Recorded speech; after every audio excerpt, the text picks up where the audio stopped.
भारत पर दबाव बढ़ाने की इस पूरी रणनीति के पीछे ट्रंप का एक ही मकसद है, किसी भी सूरत में भारत को अमेरिकी फाइटर जेट F-35 बेचना। पिछले 6 महीनों के अंदर ट्रंप सरकार 2 बार भारत को यह फाइटर जेट खरीदने का ऑफर दे चुकी है। लेकिन इस अमेरिकी विमान को लेकर भारत का क्या रुख है, यह समझने के लिए आपको लोकसभा में केंद्र सरकार का जवाब गौर से देखना और समझना चाहिए। लोकसभा में विदेश मंत्रालय से सवाल पूछा गया था, क्या F-35 की डील को लेकर भारत और अमेरिका के बीच आधिकारिक तौर पर कोई बातचीत हुई है, जिस पर जवाब देते हुए विदेश राज्य मंत्री कीर्तिवर्धन सिंह ने कहा कि प्रधानमंत्री मोदी और अमेरिका के राष्ट्रपति ट्रंप के बीच F-35 को लेकर बातचीत हुई थी, लेकिन किसी किस्म का आधिकारिक विचार विमर्श नहीं किया गया। यानी सीधे शब्दों में भारत ने संकेत दे दिया कि अमेरिकी फाइटर जेट का जो कथित ऑफर ट्रंप दे रहे थे, उसके तात्कालिक स्वरूप में भारत की दिलचस्पी बिल्कुल नहीं। ट्रंप ने पहले F-35 की डील को लेकर बयान दिया, अब वो बैकडोर से ब्लैकमेलिंग की कोशिश कर रहे हैं। लेकिन क्या ट्रंप वाकई F-35 फाइटर जेट बनाकर भारत या किसी और देश को बेच सकते हैं? इस सवाल के उठने की वजह क्या है? इस विमान को बनाने वाली कंपनी में हुई बड़ी हड़ताल, जिससे जुड़ी जानकारी आपको भी बहुत ध्यान से देखनी चाहिए। F-35 फाइटर जेट को अमेरिका की बोइंग विमान कंपनी बनाती है।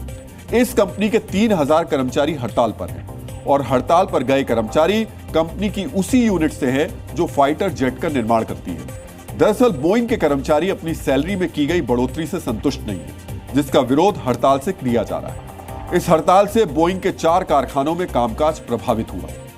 अगर ऐसे ही हालात रहे तो ट्रंप के लिए फाइटर जेट बेचना तो दूर की बात, अमेरिका की हवाई सुरक्षा करना भी मुश्किल हो जाएगा। इसलिए ट्रंप के लिए यही बेहतर है कि वो भारत के खिलाफ टैरिफ और झूठे नैरेटिव वाले हथकंडे ना अपनाएं और अपने देश के हालात सुधारें। अब तक ट्रंप ने भारत के साथ जो दांवपेच खेले हैं, उनसे ट्रंप को इतना तो पता चल गया कि भारत ऐसी खोखली धमकियों के आगे झुकने वाला नहीं है। इसी वजह से ट्रंप ने अपने दूसरे विकल्प भी तैयार कर लिए ताकि भारत के साथ किसी फायदेमंद डील को अंजाम दिया जा सके। और अब हम आपको डीलर ट्रंप का प्लान बी बताने जा रहे हैं, जिसे आपको बहुत ही ध्यान से देखना और समझना चाहिए। 25 अगस्त को एक अमेरिकी प्रतिनिधिमंडल भारत आने वाला है।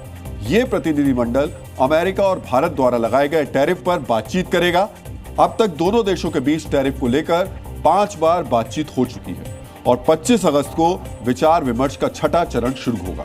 दरअसल अमेरिका चाहता है कि भारत इलेक्ट्रिक व्हीकल, दूध के उत्पादों और कृषि उत्पादों पर टैरिफ घटाए, जबकि भारत का मत है कि अमेरिका को भारतीय स्टील और एल्यूमिनियम पर ड्यूटी कम करनी चाहिए। अमेरिकी प्रतिनिधियों ने मीडिया को बताया कि वो एक अंतरिम डील तय करना चाहते हैं ताकि आगे बातचीत का रास्ता खुला रहे। अमेरिकी प्रतिनिधिमंडल से आए बयान साफ साफ इशारा दे रहे हैं कि ट्रंप भी भारत के साथ सख्त रुख नहीं अपनाना चाहते, क्योंकि ऐसा करने से अमेरिका न सिर्फ भारत के रूप में एक बड़ा बाजार खो देगा, बल्कि अमेरिकी इंपोर्ट को भी अच्छा खासा नुकसान पहुंचेगा।